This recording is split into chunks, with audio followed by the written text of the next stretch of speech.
ಮಹಿಳೆಯರ ಮೇಲಿನ ಕಿರುಕುಳ ಎಲ್ಲಾ ಕ್ಷೇತ್ರದಲ್ಲೂ ಕೂಡ ಇರುವಂತಹ ಬಹುದೊಡ್ಡ ಪಿಡುಗು. ಈ ರೋಗಕ್ಕೆ ಭಾರತೀಯ ಚಿತ್ರರಂಗವೂ ಕೂಡ ಹೊರತಾಗಿಲ್ಲ.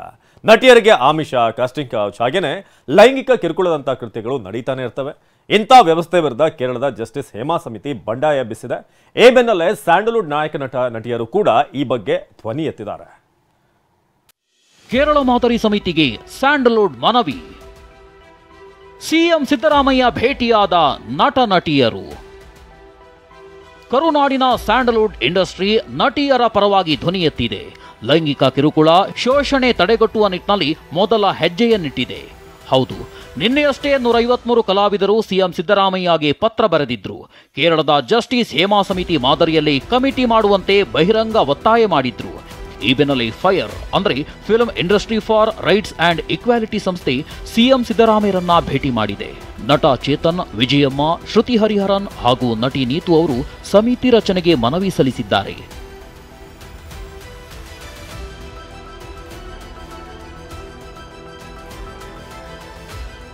ಸಿಎಂ ಸಿದ್ದರಾಮಯ್ಯರನ್ನ ಭೇಟಿ ಬಳಿಕ ಹೊರಬಂದ ನಟ ನಟಿಯರು ಟಿವಿ9 ಜೊತೆ ಮಾತನಾಡಿದ್ರು.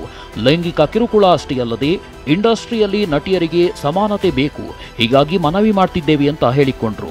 ನಮ್ಮ ಸರ್ಕಾರದಿಂದ ಇಚ್ಛಾಶಕ್ತಿಯಿಂದ ಒಂದು ನಿವೃತ್ತ ನ್ಯಾಯಾಧೀಶರ ಮುಖಾಂತರ ಒಂದು ತನಿಖೆ ಮಾಡಿ ಒಂದು ರಿಪೋರ್ಟ್ ತಂದು ಆದಷ್ಟು ಬೇಗ 3-4 ತಿಂಗಳಲ್ಲಿ ಇದನ್ನು ಹೊರಗೆ ತರ್ತಾರೆ ಮತ್ತು ಕಾನೂನು ತಂದು ಆ ಒಂದು ಅಸಮಾನತೆಯನ್ನು ನಿರ್ಮೂಲನೆ ಮಾಡ್ತಾರೆ ಅನ್ನೋದು ನಂಬಿಕೆ ನನಗಿದೆ. ಸಿಎಂ ಅವರು ನಾವು ಕೊಟ್ಟ ವರದಿಯನ್ನು ಪರಿಶೀಲಿಸಿದ್ದಾರೆ, ಸಂಪೂರ್ಣವಾಗಿ ಒಪ್ಕೊಂಡಿದ್ದಾರೆ. ಅದ್ರ ಬಗ್ಗೆ ಇನ್ನೂ ಜಾಸ್ತಿ ವ್ಯಾಪ್ತಿ ಏನು ಅಂತ ನಿಶ್ಚಯ ಮಾಡೋದಕ್ಕೆ, ತೀರ್ಮಾನ ಮಾಡೋದಕ್ಕೆ ನಾವು ಮತ್ತೊಂದು ಸಭೆ ಕರಿತೀನಿ, ಆವತ್ತು ನೀವು ಬನ್ನಿ ಅಂತ ಹೇಳಿದ್ದಾರೆ. ಪ್ರಾಯಶಃ ಈ ವಾರದಲ್ಲೇ ಇನ್ನೊಂದು ಸಭೆ ಕರೀತಾರೆ. ಆ ಸಭೆಯಲ್ಲಿ ನಾವು ಇನ್ನಷ್ಟು ವಿವರಗಳನ್ನು ಅವರಿಗೆ ಹೇಳ್ತೀವಿ. ಇನ್ನು ನಟಿಯರು ಕೂಡ ಸಮಿತಿ ರಚನೆ ಬಗ್ಗೆ ಪ್ರತಿಕ್ರಿಯೆ ಕೊಟ್ಟಿದ್ದಾರೆ. ರಾಧಿಕಾ ಕುಮಾರಸ್ವಾಮಿ ಮಾತನಾಡಿ, ಕೆಲವರ ಜೀವನದಲ್ಲಿ ಕೆಟ್ಟದ್ದು ನಡೆದಿದೆ ಅಂದ್ರೆ ಶ್ರುತಿ ಹರಿಹರನ್ ಕೆಲ ಬದಲಾವಣೆ ಬರಬೇಕು ಎಂದಿದ್ದಾರೆ. ಕೆಲವೊಂದು ಕೆಟ್ಟವರು ಇದ್ದಾರೆ. ಸೊ ಪಾಪ ಕೆಲವೊಂದು ಹೆಣ್ಮಕ್ಳ ಲೈಫಲ್ಲಿ ಕೆಟ್ಟದ್ದು ನಡೆದಿದೆ. ಸೊ ಹಾಗಂತ ಎಲ್ಲರೂ ಕೆಟ್ಟವರಲ್ಲ, ಕೆಲವರು ಕೆಟ್ಟವ್ರು ಇದ್ದಾರೆ, ಒಳ್ಳೆಯವರು ಸಹ ಬಹಳಷ್ಟು ಜನ ಇದ್ದಾರೆ. ನೋಡಿ, ಆ ಥರ ನಡಿಬಾರ್ದು. ಯಾಕಂದರೆ ಎಲ್ಲರೂ ಬರೋದು ಹೊಟ್ಟೆಪಾಡಿಗೋಸ್ಕರ, ಒಂದು ಯಶಸ್ಸು ಕಾಣಬೇಕು, ಹೆಸರು ಮಾಡಬೇಕು ಅಂತ ಆಸೆ ಇಟ್ಕೊಂಡು ಬರ್ತಾರೆ. ಯಾವತ್ತೂ ಆ ರೀತಿ ತಪ್ಪು ಆಗಬಾರ್ದು. ಯಾರೋ ಒಬ್ರು ಏನೋ ಒಂದು ಮುಟ್ತಾರೆ, ಯಾವ ಭಾವನೆಯಿಂದ ಮುಟ್ತಾರೆ ಅನ್ನೋದನ್ನ ಗ್ರಹಿಸುವಂಥ ಶಕ್ತಿ ನಾವು ಕಳ್ಕೊಳ್ತಾ ಇದ್ದೀವಿ. ಏನೋ ಒಂದು ಇನ್ಸೆಕ್ಯೂರಿಟಿ ಅಥವಾ ತುಂಬ ಹೆಣ್ಮಕ್ಳನ್ನ ತುಂಬ ಕೇವಲವಾಗಿ ನೋಡ್ಕೊಂಡಿರೋ ರೀತಿ, ಆ ಥರದನ್ನು ನಾವು ನೋಡಿಲ್ಲ ಇಲ್ಲಿ. ಆಮೇಲೆ ಆ ಥರದ ಕಟ್ಟುಪಾಡುಗಳು ಇಲ್ಲಿಲ್ಲ. You don't have to sign anything, ಅಂದರೆ ನಾನು ಹಿಂಗೆ ನೀವು ಹೇಳಿದೆಲ್ಲ ಕೇಳ್ಕೊಂಡೇ ಮಾಡ್ತೀನಿ ಅಂತ ಏನೂ ಇಲ್ಲ. If you still want to have an agreement, you make your own agreement, you make your own MOU, which is fine. ಇಲ್ಲಿ ಇಲ್ಲ, ಈ ಥರ ಆಗಿರುವಂತಹ ಘಟನೆಗಳು ಇಲ್ಲ. ಆಮೇಲೆ ಯಾವುದು ನಡೆದಿದ್ರೂ ಸಹ ನಮ್ಮ ಇದಕ್ಕೆ ಬಂದಿಲ್ಲ. ಕೆಲವೊಂದು ವಿಚಾರಗಳಿದೆ ನಮ್ಮ ಇಂಡಸ್ಟ್ರಿನಲ್ಲಿ which are not very safe for women are happy for women. For example, hygienic washrooms ಆಗಿರಲಿ, ಟ್ರಾನ್ಸ್ಪೋರ್ಟೇಷನ್ ವಿಚ್ ಇಸ್ ಸೇಫ್.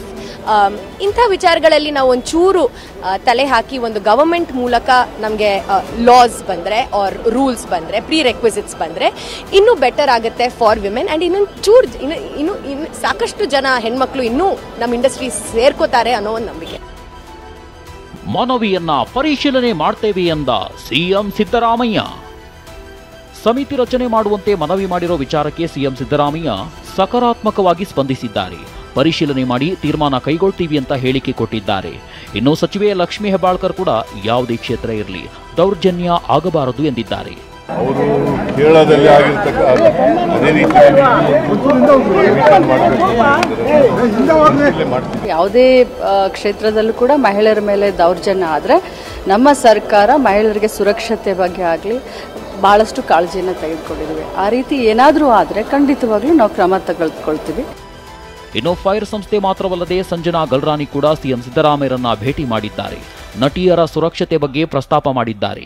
ಈ ಹೊತ್ತಲ್ಲಿ ಖ್ಯಾತ ನಟಿ ಸಮಂತಾ ಟಾಲಿವುಡ್ನಲ್ಲೂ ಇಂಥ ವರದಿ ಪ್ರಕಟ ಆಗಬೇಕೆಂದು ಒತ್ತಾಯಿಸಿದ್ದಾರೆ. Bureau report, ಟಿವಿ9.